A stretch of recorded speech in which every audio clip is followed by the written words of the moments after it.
Assalamualaikum warahmatullahi wabarakatuh. Perkenalkan, kami tim KKN PPM UGM, Kelurahan Pakembinangun dari Subunit Duetsari. Dalam video ini akan disajikan dan dijelaskan mengenai inovasi kemasan produk dengan harapan dapat meningkatkan daya jual dari suatu produk yang dihasilkan.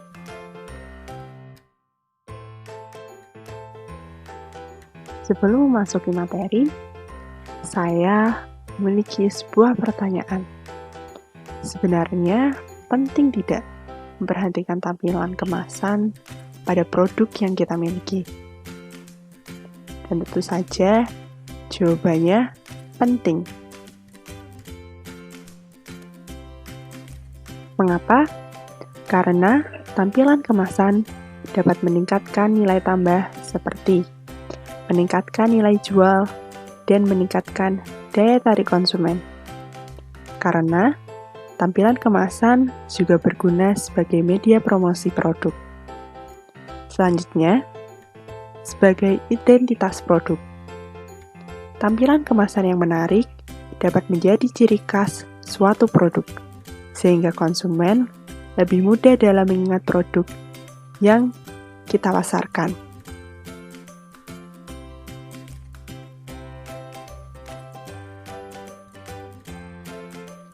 Berikutnya, mengenai contoh perbandingan kemasan.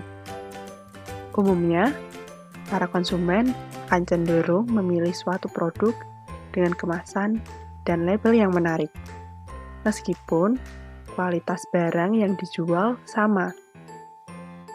Oleh karena itu, kemasan dan label yang menarik menjadi hal yang perlu diperhatikan dalam menarik konsumen.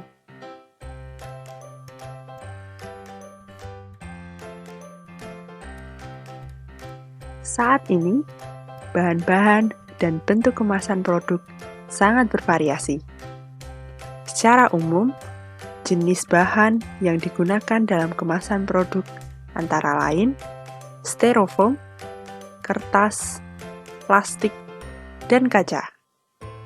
Baik kemasan kaca, kertas, dan plastik, saat ini bentuk yang ditawarkan sudah bervariasi, seperti botol plastik yang memiliki bentuk menyerupai lampu, atau botol kaca dengan bentuk sebagai berikut.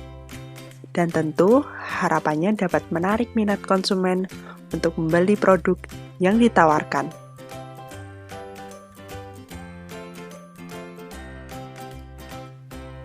Namun, perlu diperhatikan juga dalam pemilihan bahan yang akan digunakan sebagai wadah suatu produk. Pasalnya, setiap jenis bahan memiliki lama penguraian yang berbeda-beda. Seperti botol plastik membutuhkan lama penguraian selama 450 tahun. Kemudian, plastik resek selama 10 sampai 20 tahun.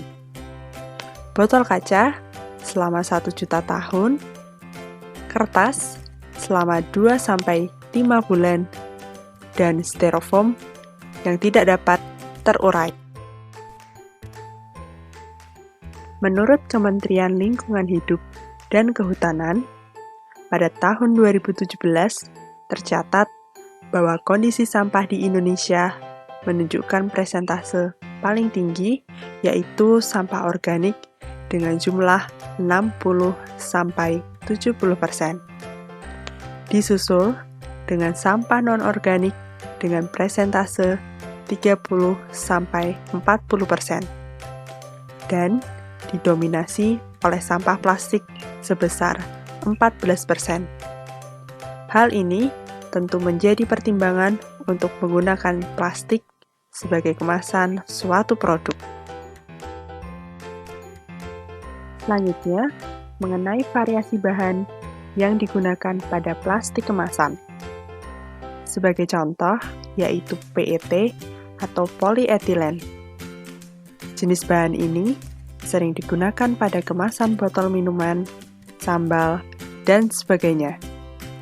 Berdasarkan anjuran WHO, kemasan yang menggunakan bahan ini hanya boleh digunakan sebanyak 1 kali pemakaian dan tidak boleh terkena air panas. Hal ini dikarenakan lapisan polimer pada botol dapat meleleh dan mengeluarkan zat karsinogenik penyebab penyakit kanker. Kemudian, terdapat jenis bahan dengan inisial PS atau polistiren. Umumnya, bahan ini digunakan sebagai pembuatan styrofoam. Kemasan styrofoam sebaiknya dihindari karena dapat mengeluarkan zat stiren saat bersentuhan dengan makanan atau minuman panas. Zat ini dapat menyebabkan timbulnya penyakit kanker. Saat ini, sudah banyak digalakkan penggunaan kemasan yang ramah lingkungan. Eco-friendly merupakan kemasan dengan material yang ramah lingkungan, mudah diurai, dan tidak mengandung racun. Saat ini, kemasan kardus dengan banyak variasi bentuk menjadi salah satu alternatif bagi kemasan suatu produk, khususnya makanan. Jenis bahan kertas yang umumnya digunakan yaitu ivory dan craft paper. Jenis kertas ivory merupakan jenis kertas yang aman digunakan dan memiliki dua sisi berwarna putih dengan tekstur halus dan bagian luar terasa kesat. Kemudian, bahan craft paper merupakan bahan yang dibuat dari kertas daur ulang. Produk ini terbilang ramah lingkungan karena mudah diurai dan diolah tanpa menggunakan campuran kimia. Saat ini, kemasan produk menggunakan bahan ini sangat marak digunakan karena sifatnya yang ramah lingkungan.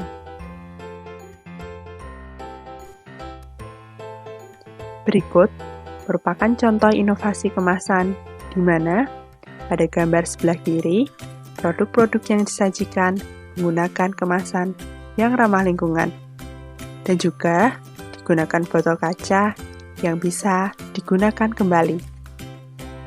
Kemudian, pengemasan paket tersebut juga menggunakan tas rotan sebagai pengganti kantong plastik dan ditambahkan pita yang membuat kemasan semakin menarik. Sedangkan, pada bagian kanan merupakan salah satu inovasi kemasan dengan wadah yang unik dan tentunya ramah lingkungan. Jika dilihat, dalam satu wadah terdapat 3 tempat yang dapat diisi beberapa item. Wadah tersebut juga diberi tali untuk memudahkan dalam bawa produk dan sebagai pengganti kantong plastik.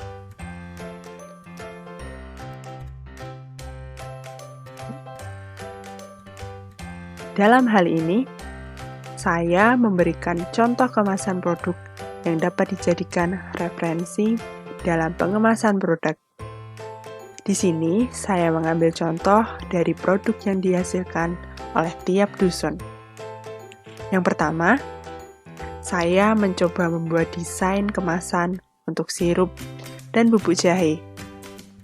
Pada bagian atas botol, saya gunakan potongan karung goni untuk menambah estetika dan juga untuk menjaga agar segel tidak mudah dibuka. Kemudian, saya tambahkan juga label yang bisa diberi tulisan terima kasih dan juga bisa ditambahkan informasi seperti nama dan nomor telepon. Untuk bagian label botol, dapat diberi informasi secara singkat, padat, dan jelas dari produk yang ditawarkan, seperti merek, produk yang ditawarkan, keunggulan dari produk tersebut, dan masa kadaluarsa. Selanjutnya, pada bagian belakang dapat dituliskan komposisi produk, cara penyajian, dan manfaat produk tersebut.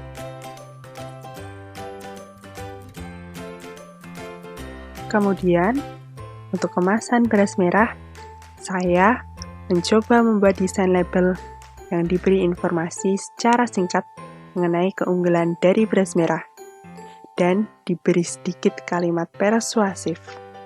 Namun, bisa juga ditambahkan keterangan berupa merek, berat kemasan, dan cara pemasakan. Selanjutnya, untuk kemasan pengganti plastik, bisa digunakan wadah berupa besek yang diberi tali dan label berisi informasi seperti nomor telepon dan lainnya.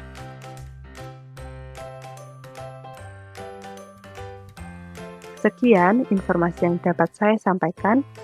Semoga video ini bisa memberikan wawasan mengenai kemasan produk maupun labelnya.